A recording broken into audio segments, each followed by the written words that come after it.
Tabel 1 menjelaskan total waktu yang dibutuhkan botol 2 pada alat fermentasi untuk menghasilkan gelembung pertama akibat dari perbedaan jumlah substrat buah jeruk yang digunakan, di mana pada botol 2 alat fermentasi ke-1 membutuhkan total waktu 71 menit.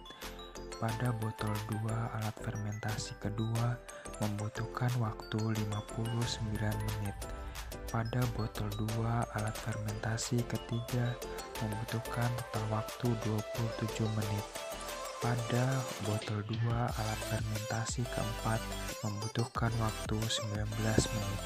Tabel 2 menjelaskan tingkat kekeruhan pada botol 2 alat fermentasi, di mana diketahui pada botol 2 alat fermentasi ke-1 tidak memiliki tingkat kekeruhan. Pada botol 2 alat fermentasi kedua memiliki tingkat kekeruhan yaitu sedikit keruh. Pada botol 2 alat fermentasi ketiga memiliki tingkat kekeruhan cukup keruh. Pada botol 2 alat fermentasi keempat memiliki tingkat kekeruhan sangat keruh. Tabel 3 menjelaskan tingkat warna botol 2 alat fermentasi berdasarkan uji keasaman menggunakan ekstrak kunyit, di mana diketahui botol 2 pada alat fermentasi ke-1 saat diuji keasamannya menghasilkan warna kuning tua. Botol 2 pada alat fermentasi kedua saat diuji keasamannya menghasilkan warna kuning sedang. Botol 2 pada alat fermentasi ketiga saat diuji keasamannya menghasilkan warna kuning sedang. Botol 2 pada alat fermentasi keempat saat diuji keasamannya menghasilkan warna kuning muda. Pada praktikum ini, penggunaan gula pasir, yeast, dan air tiap rangkaian adalah sama. Yang membedakan hanyalah pada banyaknya buah jeruk sebagai substrat dalam fermentasi alkohol ini.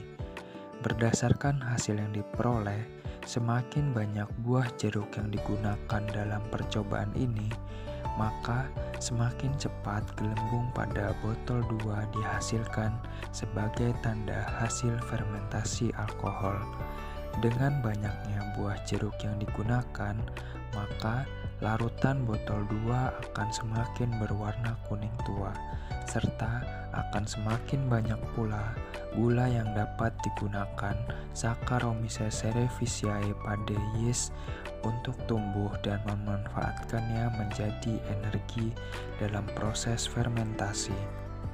Diperoleh bahwa jumlah substrat paling efektif untuk fermentasi alkohol terdapat pada rangkaian keempat dengan jumlah jeruk 75 gram. Hal ini sesuai dengan pendapat dari Verdaus dan kawan-kawan tahun 2008 yang menyatakan bahwa mikroorganisme membutuhkan substrat untuk kehidupannya, yaitu sebagai sumber karbon dan sumber energi. Pada proses fermentasi, enzim dapat mengubah substrat menjadi bahan lain dengan mendapat keuntungan berupa energi.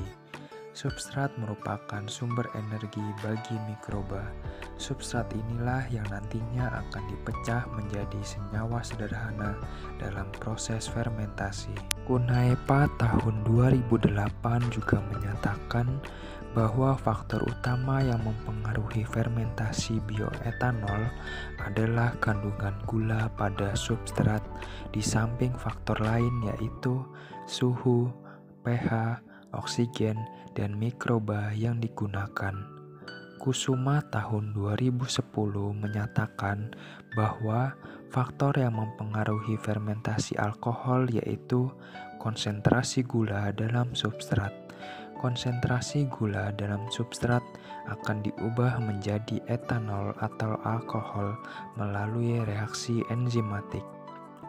Banyaknya gula yang digunakan dalam fermentasi harus diketahui, sebab konsentrasi gula dalam substrat yang terlalu rendah akan menghambat pertumbuhan mikroba, sedangkan konsentrasi gula dalam substrat yang terlalu tinggi akan mengakibatkan kematian mikroba. Berdasarkan hasil pengamatan hari kedua, diketahui bahwa pada botol 1 setiap rangkaian mengalami perubahan dalam hal bau, warna, dan rasa, di mana saat proses fermentasi, botol 1 tiap rangkaian seperti mendidih dan banyak menghasilkan gelembung-gelembung CO2 dengan botol rangkaian keempat yang menghasilkan gelembung paling banyak. Hal ini dikarenakan perbedaan jumlah substrat yang digunakan. Pada hari kedua pengamatan, rasa dari setiap botol yang awalnya manis berubah menjadi pahit. Lalu, bau dari botol 1 yang awalnya berbau jeruk berubah menjadi berbau alkohol. Warna dari setiap botol pun menjadi memudar akibat proses fermentasi ini. Hasil ini sesuai dengan pendapat Adam tahun 2000 yang menyatakan bahwa sesuai dengan namanya, fermentasi berasal dari kata Latin fervere yang berarti mendidih, yang menunjukkan adanya aktivitas dari yeast pada ekstrak buah-buahan atau larutan malt biji-bijian. Kelihatan seperti mendidih disebabkan karena terbentuknya gelembung-gelembung gas CO2 yang diakibatkan proses katabolisme atau biodegradasi secara anaerobik dari gula yang ada dalam ekstrak. Proses fermentasi mengubah sifat fisik dan kimia dari makanan atau minuman, misalnya rasa, tekstur, penampilan. Berdasarkan hasil pengamatan yang diperoleh mengenai kekeruhan botol 2 pada setiap rangkaian, diketahui bahwa rangkaian keempat memiliki tingkat kekeruhan paling tinggi karena pada rangkaian ini memiliki konsentrasi substrat paling besar. Kekeruhan ini dikarenakan gas proses fermentasi pada rangkaian 4 berlangsung secara cepat. CO2 hasil fermentasi dari botol 1 tercipta paling banyak, lalu berpindah ke botol 2 melalui selang yang ada, sehingga air kapur pada botol 2 menjadi keruh. Menurut pendapat Suyitno tahun 2012, gas CO2 ini ditangkap dan diikat oleh air kapur pada botol 2, sehingga warna air akan menjadi keruh karena banyak mengandung gas CO2. Bila air kapur bereaksi dengan CO2, maka akan terbentuk butiran kapur.